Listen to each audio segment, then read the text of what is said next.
I ain't letting Cable get to him. But I can't do this alone. We need backup.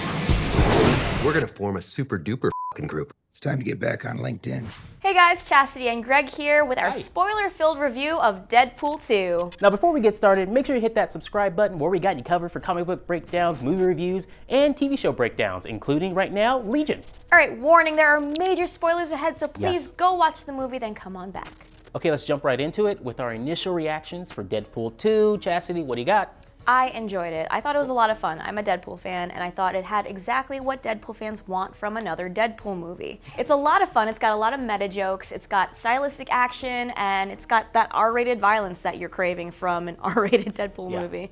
And I think that Ryan Reynolds was born to play this role. He really dedicated himself to this movie, to this role, and you can tell. And it's a lot of fun. I agree. It's a lot of fun.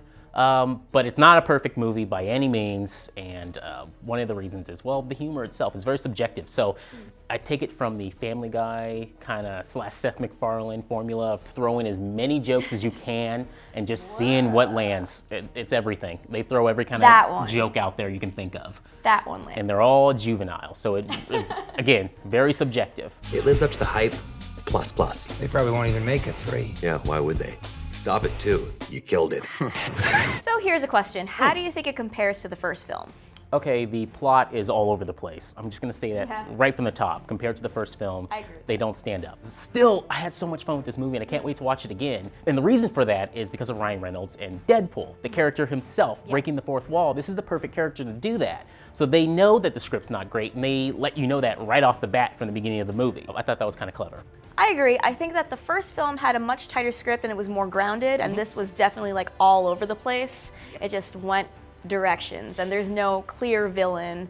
It doesn't really need one, but there isn't one. All right, let's talk about the characters in this movie. Okay, so really there's two characters in general that really stand out. That's Cable and Domino. Yeah. Everyone else is pretty much just a hyper cameo. Yeah, like just an extended cameo. Extremely basically. extended cameo, but they don't stay for long. So let's start with Cable. What did you think? Okay, so Josh Brolin, he was ripped for this role. Yeah. Impressive. But Damn. We just talked about Infinity War, but I could not separate myself from just seeing him as Thanos and now seeing him as Cable. It was weird. He did a great job. It was just weird in my head, timing-wise. And I think that Josh Brolin did a great job with what he had. I agree, and to go off of that too, they didn't take the Cable character from the comics. They even let you know that and say, don't look up the character at all. We're not going that direction, and it's still a great job. They do time travel with it, and that's the biggest issue with the film. As time travel always is. Your time's up, dumbass. Well, that's just lazy writing. Let's talk about Domino. She's my new favorite character. I loved Domino. I thought that Zazie Beetz was fantastic, and she brought this great, fun energy. She was very supportive of Deadpool. She's always like, "You're doing great, sweetie." I really like her a lot. She really stands out. I mean, honestly, every single time she's on screen, it really helps out the movie and gives it this lighthearted feeling to also, you got so much dark black humor going on in the background. And I felt like there were pickups. They added this character in. Because if she wasn't there, I have no idea what we would say about this movie. X-Force. Isn't that a little derivative? You're absolutely right. Now let's talk about the X-Force, the ill-fated X-Force. So we've got Bedlam, we've got Shatterstar, we've got Zeitgeist, we've got Vanisher, we've got Peter, and since this is the spoiler talk, we can just say right now that they all die in ridiculous ways. I loved it. Immediately. I loved it. That totally fit with Deadpool. I think that was very, very appropriate for a Deadpool film. You see it in the trailers when they jump out of the plane, but the kicker is like because of the high winds. Yeah. High wind advisory. High wind advisory that they probably shouldn't jump out of that plane. Yeah. They do it. They all die in gruesome fashion.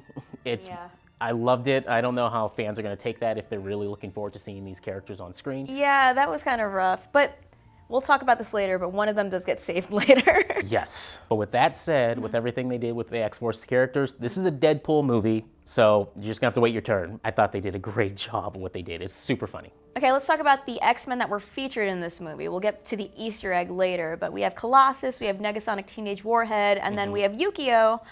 So Yukio's a new character. There is a Yukio in Marvel, but I'm not sure if it's the same character because she doesn't have those electric powers. No. Again, it's a quick cameo with her. There's not much to this character at all in this movie. She just goes, "Hi, Wade." He goes, "Hi, Yukio."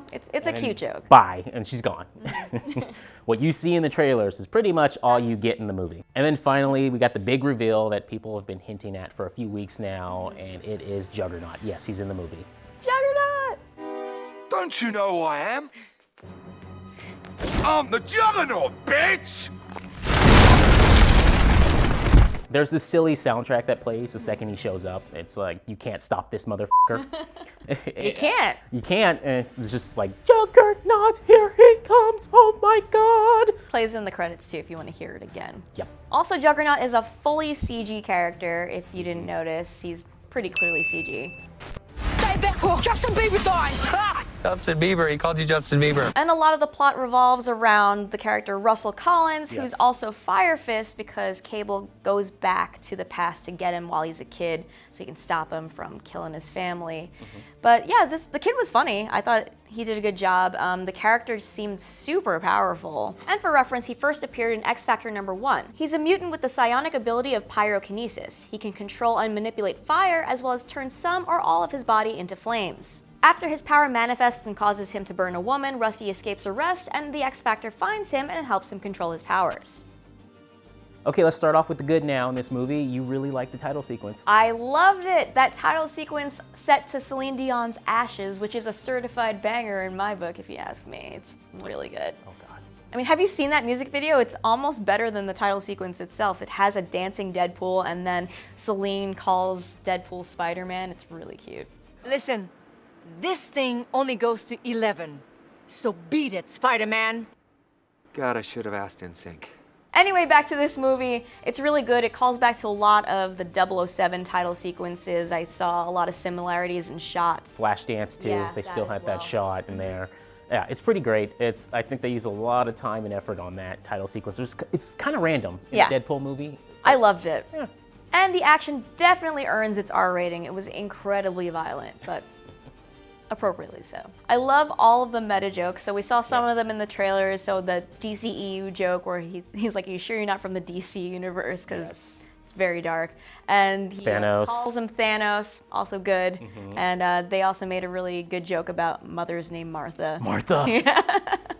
But I have to say my favorite joke has to be another callback to the sun's getting really low in here, big fella. Yeah. The little Deadpool says it's Juggernaut when he's trying to calm him down. It does not work. Okay, let's look at the Easter eggs and best moments in this film. Chastity, what do you got? All right, let's start with the Vanisher because all of his scenes were brief but hilarious. I remember us both giggling every time that they just had like a backpack. Invisible dude. Invisible backpack just floating around. It's such a dumb gag, but we were like giggling in our seat. I thought it was really fun. The payoff is worth it too. Yes, 'cause- and also, yeah, it's revealed that he's Brad Pitt, or footage of Brad Pitt when he dies and gets electrocuted. And then they make a huge payoff to the first Deadpool film where he's walking around X Mansion. He's like, where the hell is everybody? They do the same thing in this one, but you get to see... Bunch of cameos. There you go. But blink and you'll miss it because it was really quick. And when we first saw it, we only saw Evan Peters. Yeah. There's Evan Peters, Beast. Professor X. Professor X is in there. But I think Cyclops is also in there, and there may be one or two others. But they're Apocalypse Age, which doesn't make any sense because that doesn't Again, the line script. up with the timeline. But it makes it even funnier. I think that's even fun. It's like, why are they that age? It makes no sense. Who cares? It's funny. It's a comic book movie. And now let's get into the bad. So what do you think? What went wrong in this film? Some jokes stretch on a little too long.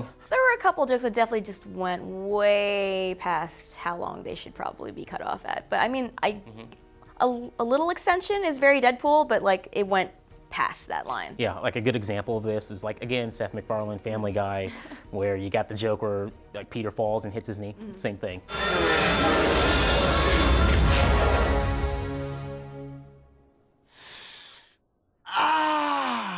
So a couple of those jokes were definitely the baby leg scene that went on way too long. And then at the end where Deadpool was slowly dying. Over and over. I mean, yes, it should go on like 2 beats too long, but it went on like 5 beats too long. So we're kind of just nitpicking here. Also, I think that Cable could have been fleshed out a little bit more. I would have liked to see more backstory with him, even though I know the comic backstory is just They weren't going to go that route. crazy, but I would just like to see a little bit more about what he's about. Also, the plot with his girlfriend, Vanessa. Spoiler, obviously this is a spoiler review, they kill her off in the first 15 or so minutes in the movie, and it goes down this gladiator-themed plot of I'm trying to go meet my dead girlfriend, like the whole like touching the leaves thing, but they don't do that. They use this whole like he's behind this glass and he can't get to her. Really thought they just like put the Vanessa character on ice. Pretty the whole much, movie. yeah. She was just sitting in a chair That's the it. entire movie. Yeah, it really left a bad taste in my mouth until the mid-credits scene. And speaking of the mid-credits scene, there were several mid-credits scenes, but there was no post-credits scene, because that was cut. Are we nitpicking here? No. Post-credit versus mid-credit? I'm just so used to Marvel. Whatever. Call it whatever you want. Me too. It doesn't matter. It doesn't matter. It was within the credits, if we're being technical here. But yes, there were 4 of them. Okay, so a little context here. At the very end of the movie, Vanessa's still dead. Yeah. And Cable decides to sacrifice his chance to go back in time to save Deadpool's life. Right. For the mid-credit scene, they kept that little device that Cable uses. Time travel device. They stole it. Yeah. And my favorite line is, Cable's not gonna like this when Deadpool takes it and decides to go back in time and change a bunch of stuff. Yes. A bunch of stuff within and outside of this movie. Yep. Extremely meta stuff. So Negasonic fixes that time travel device for Deadpool and then wonders if that was a good idea. Then Deadpool prevents Vanessa from dying and saves her, and then it looks like he only saves Peter from dying out of all of the X-Force. That's the only one they showed on screen. There's gonna be an X-Force movie, so I Yeah. feel like maybe he saved everyone else too, but they They kind of only call show out Peter. Peter. Yeah. He tells Peter to go home. So I don't know if the rest of them are safe, but Peter is safe. I don't think Brad Pitt's coming back. Then Deadpool shows up in X-Men Origins Wolverine, where he shoots his first version of Wade Wilson, played by Ryan Reynolds, and he says he's fixing the timeline. So there was no new Hugh Jackman cameo, they just reused footage of him because it's clear Yes. that he was much younger. Oh yes, it's still funny, but yeah, Hugh Jackman doesn't show up in this film. I wanted, 2018 Hugh Jackman doesn't show up. I thought Deadpool was gonna have like a shovel and start pulling from the grave from at the end of Logan. Yeah, they didn't do that. And then Deadpool shows up behind Ryan Reynolds and shoots him before he signs on to do the 2011 Green Lantern movie. What did you think of the Green Lantern movie? I blanked it out. I don't remember it at all. Nope. I saw it. Wow. I know, right? Okay, and there's one scene that was cut from the mid-credits scene where he goes back in time and he's actually strangling a baby Hitler. Yeah, that's probably not going to fly with audiences, but that's what you missed. That's what was originally in the post-credits. I had a huge conspiracy theory that at the post-credits, the very end, when nothing showed up, I thought, oh, they were gonna do a cameo for Disney, to do something, to have something involved with Disney, and Not yet. Nope. Not yet. Damn. Let us know what you thought of Deadpool 2 in the comments below. You can reach out to us on Twitter. Also, I'm at Chastity_V, I'm at GregFT155. and we'll see you later. Bye-bye.